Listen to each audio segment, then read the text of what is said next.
Dan, thank you for Yeah, joining man. us here today. Thanks You for having me. are our guest, and we're privileged to have you. This is episode 2 of the Founder Series as part of Excellent. a series sponsored by Sudden Impact. And Awesome. we are talking with you today. There's Mhm. some partnerships, consortium of like-minded thinkers Yes. doing software Yes. development, technology, Yeah. big kitty with Sudden Impact. And so Yeah. I'm excited to talk with you and pick your brain Awesome. about a lot of different Yeah. topics. Thanks for having me. Yeah. Most people are usually more caution before having me on the We show, but throw that's caution good. to the wind and just Yeah, well, I mean, just yeah, because it's like that guy's going to be a loaded, this episode's going all over the map. No, I'm just kidding. no, It's good. it'd be great. Yeah. You know, we talk on everything. Yeah. Markets, Yeah. technology, leadership is this Absolutely. huge driver between all these Yep. great good ideas that never turn into great Yeah. ideas. And you see it all. Yeah. You work with many Yep. corporations over the years. You've Yep. got a great storied history here in Columbus. Yep. You've had your hands in a lot of things. Too many things. Too many startups. It- Startups really aren't the issue anymore. It's CEOs. How do we grow and how do we actually create a successful CEO? That's sort of the new mission, because as we go into the future, technology enables us more and more. So you have more people who are at the precipice of being a CEO who've never been a CEO before. So there's a lot of, you know, self-induced trauma going on right now. yeah, yeah. Let's talk. That's fun. Let me Yeah. ask you about that. Yeah. I in my work with founders, startups, Mhm. and the small business sector, I often see role misalignment. Oh yeah. Tons of it. Yeah. Talk to me about what you've seen Yeah. with the inventor on the one hand. Yep. He has the idea. Yeah. He's the brilliant Yeah. dream maker. Gotta have them. And Yep. at some point, when the train gets rolling, Yep. we need You need manager, operator. you need As it goes CFO, you need further, a we need CEO to make visionary. decisions. Yep. And yet Yep. there's this difficulty Yep. in the founder Yep. acknowledging that maybe that's not me. Yeah. Maybe I'm a creator. Yep. And I should go create something It's again.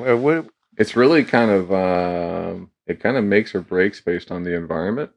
So if the environment is set up to either sort of help young CEOs, young founders realize that problem, which is, hey, wait a minute, there are a lot of things that we need to work on, and I'm not going to be the expert on all of these things. The sooner the founder sort of realizes that either they for as much as that they are like the key about how it got started, they're also like the thing that's going to kill it, right? So Yeah. they have to sort of realize that in a lot of ways and change out their role. I think that's actually something that's not really being addressed. It's a big problem in the Midwest, and it's a great opportunity area to sort of do a combination of leadership, but also sort of looking for people to have CEO kind of traits and nurturing them and making sure that they have active roles within the group or the organization so that they actually can foster and actually grow that skill under a positive environment of the actual company. So in other words, if the company is being smart about it, they would create an atmosphere that says, hey, you want to be a CEO for a day? Sweet. Tell us what you would do, right? Encourage, almost like, I like to use play or game like metaphors because one, we've all played games and we know that we all know the successful loop, right? Go and collect a bunch of things, turn it in, get a prize. People know those loops. And so if we can take those loops and put them into some of our leadership roles and actually give people a little bit of reward for sharing. And a lot of these people have probably wanted to tell you for years how to improve the company, but never had the authority, right? Or never felt like they were really active, turned on, or really asked. And a lot of people are really old school. Like if they're not asked, they're just not going to say anything, right? Keep the peace. Yeah, exactly. So you have to really kind of build an organization that stirs that. I mean, I think the Valley is known for that more so than the Midwest, and I think the Midwest is sort of known for like, my father started this business, my mother's running it, or you know what I mean. It's kind of like that, or it's known as we had a big spark of an idea. VC came in, gave us a ton of money, and then move the founders off to an island. Like hey, Yeah, guys, here comes the new team. right, here comes the new team. Right. So, and it's not always like that. I mean, Yeah, sometimes even when you take money, you want to make sure you're not just taking it because you need it, but you're taking it because you're taking it from the people that you want to probably take more money from. Right. that's You right. got you creating a relationship. That's right. Yeah. Talk to me about the perspective you have on larger corporations that are seeking to create innovation, culture internally. Yeah. Yeah, what have you seen work well? What have you seen fall on its face? What would you like Well, to? Columbus is a unique city in that we're sort of known as this test city. We've been known as this incubator to start new ideas or test new markets. And I see that with corporate companies. Corporate innovation tries to do sort of a hackathon or tries to do startup thinking within their org. And I think the companies like Cardinal Health and some of the other ones that are known here in town, the State Auto has a incubator as well, and your Rev One participates a lot in the space. Um, I think if they can, it depends on how it's set up and how free it is. If it's set up with the same sort of corporate structure that set up the initial company, it'll probably fail because you're adding too much constraints on top of constraints, and you're setting the bar for we're going to do, we're going to have great, excellent output. In a lot of ways, you want to reverse it. You're like, how many failures do we have today? We didn't have any. We're not trying hard enough, right? It's like we need to change up that bar and maybe not necessarily manifest a product right away, but actually manifest more thinking. Meaning, okay, why did you have those ideas and why you thought that product was important? Tell me more about that. What do you mean how it impacted logistics? What do you mean how it impacted our warehouse, right? Mm-hmm. So, in other words, stepping into people and understanding sort of the insight that they saw that would improve the business and get it kind of mapped on the wall. But you're not solving the problem. You're exposing the problem and getting it and walking through it. And you're doing it it's okay today to come in and rip apart the company because that's what we're in. Today is Terraform Day.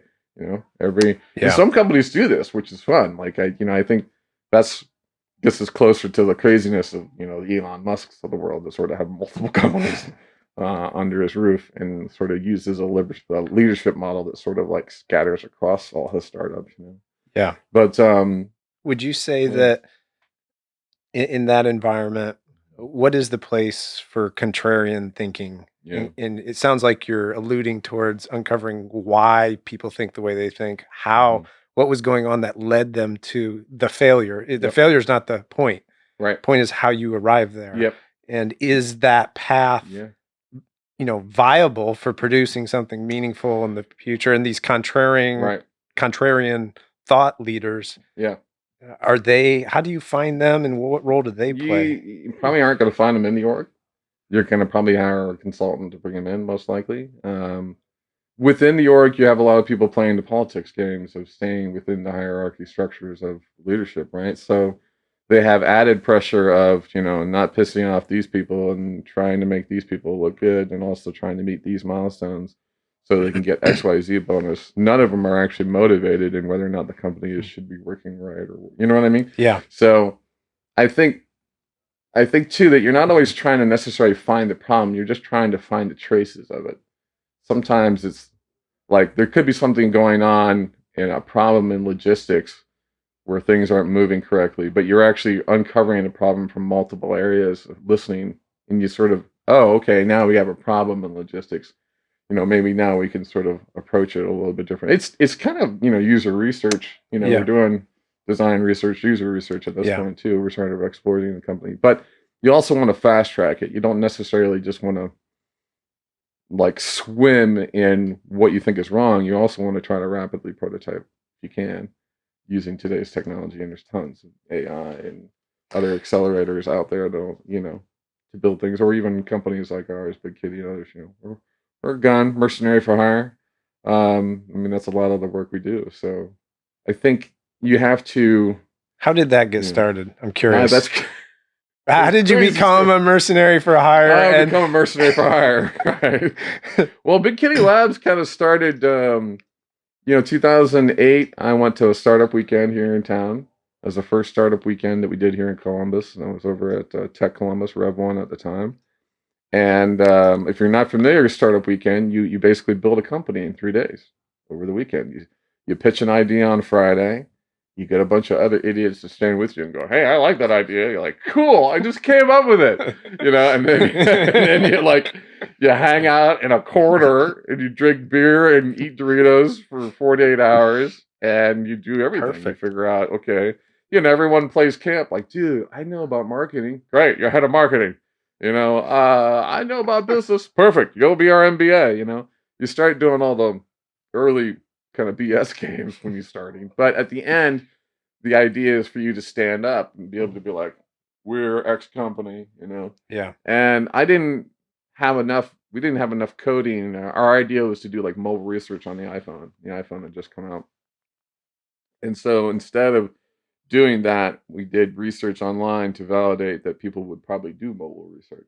So we did validation research as our pitch deck versus building it. And that was actually a brilliant idea because it showed people that, hey, this could be paid for. And so when I won that weekend, they went like, Dan, you won. Here's 50 grand. And Tashar was my Kulkarni, my partner, who I just met that evening. So I met him, and then of course once you get 50, we got 50 grand from Rev 1, and then we went after another 300 grand from like the state and Children's Hospital and a couple of folks.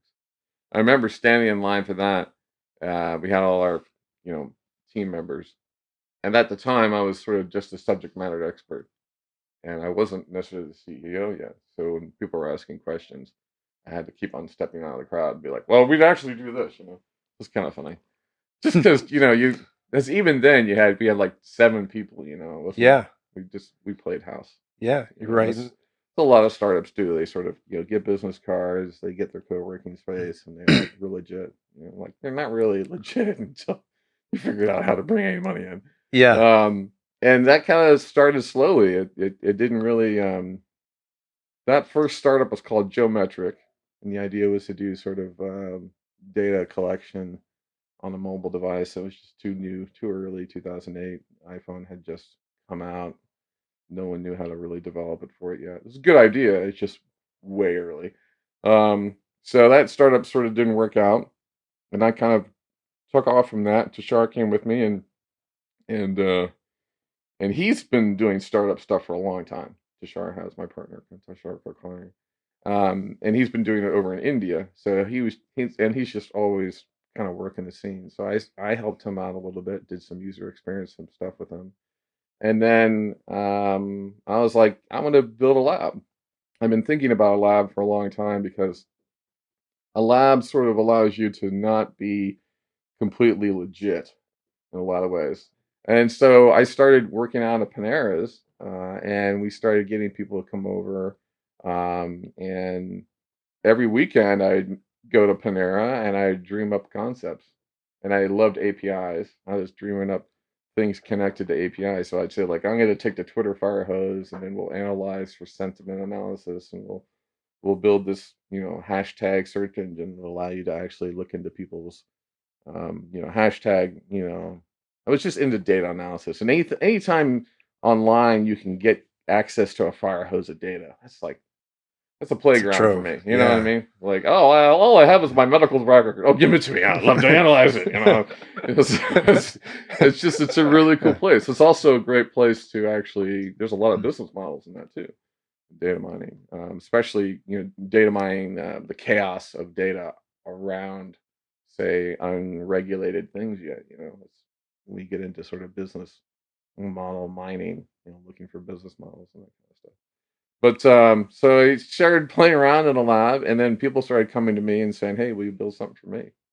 Nice. And then we started doing that for them. Now the name of it, Big Kitty, is Yeah. Tell because me where that came I had from. just found my wife online, family. We started dating, and she had this beautiful sort of like Russian blue cat that was super mean, and I had to pet it with like an oven mitt. It was like, like super mad at me all the time. And I was like, just because of that, I'm gonna name the company after you, you little mean ass cat. I was like, always mad at me. But it was like a show cat. Every time it stopped, you could take 100 photos of it. It'd be like a winning photo every time. But the minute you got near the cat, it would rip your hand off. I love your story, Mhm. how you met, synced up with Tushar. He came from entrepreneur Oh yeah, world. yep. You met, had an idea. Sounds like you always have been an idea guy, Correct. and you probably, Yep. like many others, would say, "I thought everyone thought like this," and then you Yep. woke up one day and realized you have a lot more ideas than other people, and Yeah, that maybe, I'm like I finally realized that I have to create all the time. Like even today, I'll have to create at least 10 unique things a day in order for me to feel like I did anything that day. And those 10 unique things could be sometimes they're challenges, like I have to tweet every day. That's a creation, right? Or mhm. lately there are a lot harder ones, like you've got to, record your voice for 30 minutes, doing a stupid character just as a mechanism of uh, some of it's some of it's therapy and some of it's actually the there is things that a creative person has to do sometimes they don't necessarily understand in order to spark the actual craft of a new emergence. So sometimes ideas and trends are always orbiting us, and so they're always sort of in our dimensional access, and we pull them down when we feel the resonance or the frequency of the idea is going to match our general vibe on how we think we can sell it. And so we get into this zone of like how we think we can sell. And the minute we do that, that's actually a super hard like comfort zone thing. Like there's like 100% of you saying, let's not do this. I'm freaking out. I really don't want to be me right now. I'd like to be, can I please climb underneath the desk, right? Yeah. And so you have to push through that. And then once you push through it, you need the longevity in you to not only go for the 90 minutes of whatever the bit would be, or say 10 minutes or whatever the bit would be, but you need like 6 hours of that energy because you'll be dealing with like the recollection of you in your head telling you if that was a smart thing to do or not. In other words, like you'll stand up, say what you want, and that's a great moment, but then you'll spend the next 5 hours destroying yourself on whether or not you should have done that. And that's the thing that you have to push through as a creator um, to basically turn that negative energy back into positive energy and say no, create more on top. Mm. And so if you can continue to do that, you can start to really jumpstart not only your own self and the things that those are the things I'm kind of working on myself, but I can start leapfrogging. I can start taking, I can see someone's idea, see what they're trying to do, and already see their path within 3 years to know that their current direction is probably not going to be the right direction. And so you can sort of see that, and that's what a lot of people do. They come to me and they give me their idea and I remix it. I kind of remix their idea, and then sadly, a lot of it's kind of geared to my current level of like zeal and happiness. Like if I'm feeling really good, I'll be like, yeah, that's cool. Oh, then you could also do this. Oh yeah, now you got that. So you can Yeah. start to really Yeah. map out these really cool sort of visions, which you can then go and storyboard. That's the other thing I like to do. I like to think in the future and then walk at things back in time. I So want to talk about the yeah, future in just a minute sure. here, but very specifically, when did you become comfortable in your own skin? That Oh I'm a man, creative, yeah, that this life of yeah, starting things, going from 0 to 1, mm, creating things where they don't exist, that's my space and my place, and I do it for myself. I help others do it. When did you become comfortable in that? And likewise, mhm.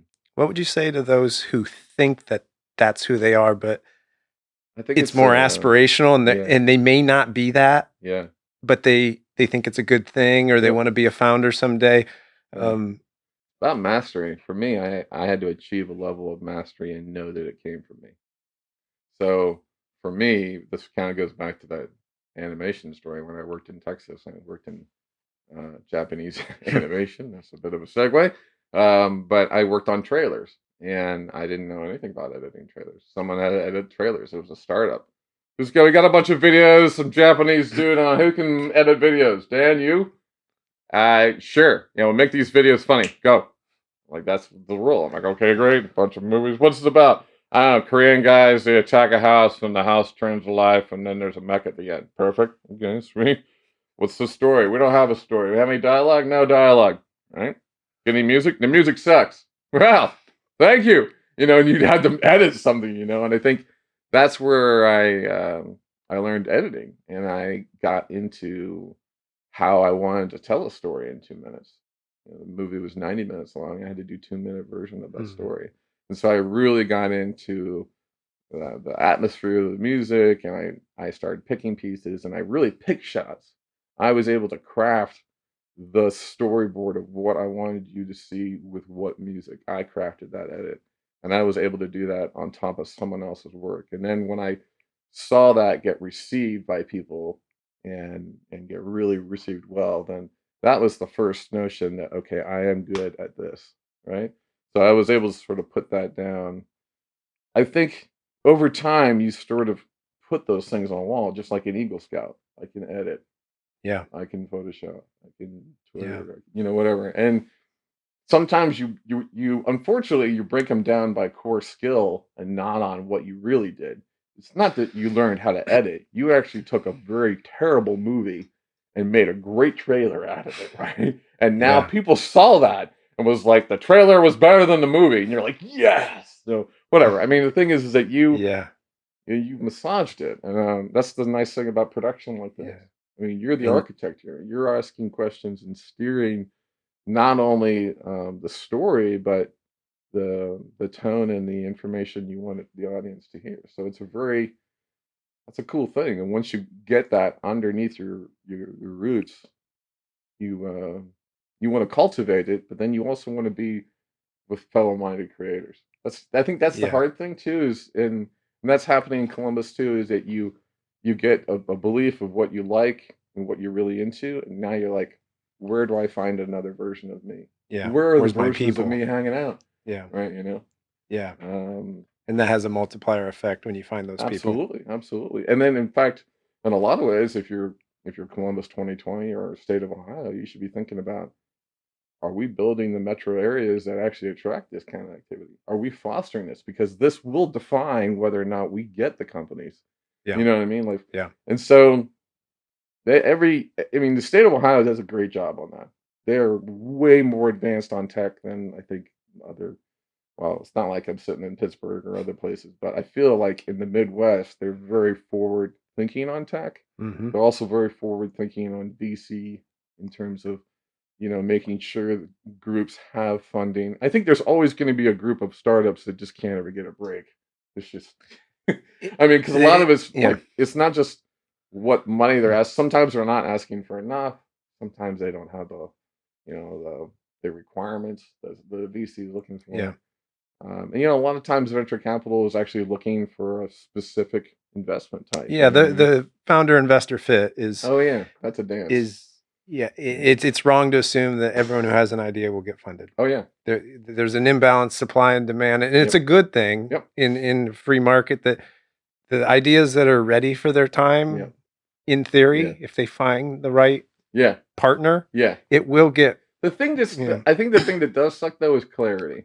Like we never know for sure who we can call. And I think that's the one that's a thing good that's kind point. of funny is as the scene matures, the level of like not Mm. knowing matures with it. Like it gets to be a bigger scene, but then you're like, okay, who can cut me a check? You know what I mean? Like you'd Yeah. think it would get You think organized, you get more efficient, but Right. we're still It's not. having 100 conversations to find one person who wants to have a second conversation. Right. Yeah. So a lot of ways you're like, wait a minute, what happened here? Where's and I always think about that too, because I like to research VC. That's like it's like a side hobby of mine is to look at a VC and look at all the partners and then look at their investments. And then I look at the VCs around them. Like I always like to think that a VC has like a rival VC. Dan, I want to ask Yeah. you about the future, your thoughts. One of the things I appreciate about as I listen to you is, some have lamented in our political sphere that the conversation is boring because the language is imprecise Mhm. and the imagery is dull and boring. And Mhm. so we all tune out. Yeah. I'd Absolutely. love Yes. speaking with animated individuals like yourself, Thank you. where language is colorful Yeah. and vibrant, and because if we tune out, there's no point in communicating, and we miss Absolutely. the point. And so my last question Yeah. is, talked about a lot in the market, future, the direction of AI, Yep. ML, intelligence, Yeah. where a lot of it's hype, a lot of it's real. Yeah. It's really hard for those who are leading businesses, whether they're a startup or an SMB or an Yep. established large corporate who's Yep. trying to do strategic innovation. Yep. They don't even know where to start. Yep. And I'm curious, where do you see real practical value going in the next few years versus Mhm. there's these things are 5, 10 years down the road? I think a lot of it, most of the AI and the machine learning stuff is going to come down to the core idea. What are you trying to do? Hopefully, in the beginning of the idea, there's a big data. Like you're sitting on a bunch of data, and you have a bunch of findings, and you could either take it in this direction or that direction to get X answer. Um, those would be good AI sort of initiative kind of companies because they're starting from the scratch. They're Hmm. starting it's there for a reason, right at the start. Um, when companies sort of add machine learning or AI because it's just pure marketing kind of stick, that's less yummy. It's still viable to do because a lot of VC are going to be thinking about AI. They want to see it. Um, if you have a good reason to implement AI or implement machine learning, like do you actually does your business generate any data? If it doesn't generate any data, then by all means, let's not add AI to the cookie cutting operation. It might not have a purpose there, right? Um, I think it comes down to leadership as well. A lot of the use of technology is a leadership choice is because they understand the benefits of it. Oftentimes, they'll understand the benefits of the technology and the direction far more than the people who are actually working with it. You know what I mean? So Hmm. I think that's a real big thing. You'll see that's a separation in leadership for sure too. For Big Kitty, we don't do tons of machine learning and AI projects unless our clients are leaning toward them. Hmm. We're typically a gun for hire mercenary, right? So we're coming in to be the efficiency. This is the way you should design it, kind of thing. But if the company has a lot of data and they're on the cusp of trying to use that data to then optimize something, well, then obviously we'll come in and help refine that. But it's an origin choice. It's not like as a developer we're out there, trying to get people to do AI. I Yeah. want people to do AI just I want them to be thinking bigger. Yeah. You know what I mean? When I meet Yeah. with a founder, I'm always like, are we just trying to fix the current problem or are you actually trying to figure out the problem you'll have in 7 years when you'll have to either own this, kind of business or, where do you want to be? Are Yeah. you just going to be are you an M&A target? Are you Yeah. what's the Yeah. kind of design for the business? And, Yeah. and sometimes there's different types of people. Some people build those businesses where all their purpose is to get acquired. There's nothing wrong with that. I mean, Yeah. that's Yeah. Knowing yeah, what I the mean, that's exit a great strategy thing. is. Yeah, in a lot of Mm. ways, that's an investor's dream. Okay, wait a minute. You're here now, you have nothing, but in 3 years you'll have X, and then Google buys you what Y. Tell me more. Right? You Yeah. know what I mean? It's like Yeah. because that Yeah. is an interesting play versus someone who's like, I'm gonna start this, restaurant and I'm gonna run it until it's right. And Yeah. even that's not a bad deal because that's at least has people coming in sitting in a real you know what I mean? Like that Yeah. has real math and real numbers, food. But you get more Sure. closer to the software startup where, yeah, stuff can happen. Like you have users and you're trying to factor in, your monthly, how much money you make per month per user per Yeah. sign up. Yeah. And then you have people who are doing businesses or much harder where the product is maybe $3,000 product, but it relies like on the government for reimbursement or something like that. So it really kind of gets down to that business model.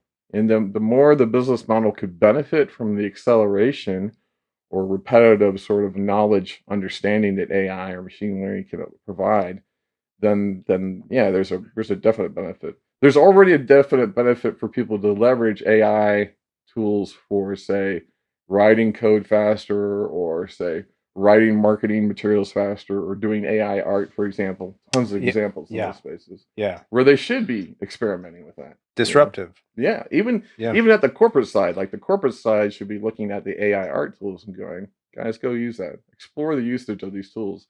Not because I want to get rid of our designers, is that I want us to be on the very cusp. That's a part of Big Kitty too, is I like to be on the very cusp of where next is going. Yeah. So that you can see, like, oh, okay. And sometimes that is that experimental lab space. Where you can do How valuable are having the right partnerships? huge. Yeah, having the right partnerships are huge. And also the clarity of what the conversation is. That's something I'm always fighting for.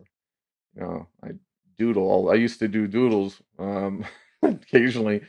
One of them is a guy going, I'm in this meeting to ask as many dumb questions as possible so I can reduce our future meetings. In other words, I'm going to ask as many dumb questions in this meeting to find out how many more meetings we're going to have, And sometimes, the closer you get to corporate government, the business is the meeting almost. And the more you get closer to the founders and the startups, it's more about the pending burning runway. Like, hey, we spent $5,000 today. We're almost gone. Like, what I mean? Yeah, the ticking clock has the inherent drive for clarity. Yep. Which is... Yep. And that creates that pressure chamber. And a lot of founders are sort of, myself included, are motivated by that pressure. Sometimes I work best, knowing we're definitely all gonna die. I'm like, yeah, all right, I got my best creative energy. How many minutes do we have left? You got 9 minutes before the plane crashes. All right, we'll get on the board. Yeah, perfect. That's a great product. Boom, then you hit. It's just I mean, it's startups are about that magnetism of the minute the first corporate person says no, we shouldn't do that, I'm like, you're an idiot. Of course we're gonna do that. You know what I mean? You need to. Their clock's ticking too. Yeah, just at a different pace. And it's not. It's even bigger deal for corporate. And anyone who's been in a legacy business, like right now, anybody who's got a business that's been in Ohio for the last 60 years, all of those people don't really realize it, but the government's going to give them $100,000 check to basically innovate their business or die. There's so much infrastructure of America that needs to get terraformed. And if it doesn't, it's just going to get, sort of. And unfortunately, in some ways, I think cities will be forced to sort of pick their areas of town that will be their future areas of town. You know what I mean? Yeah. Well, Dan, thank you for your time. Thank you, Con. Pleasure being with you, and we'll keep the conversation going. Absolutely.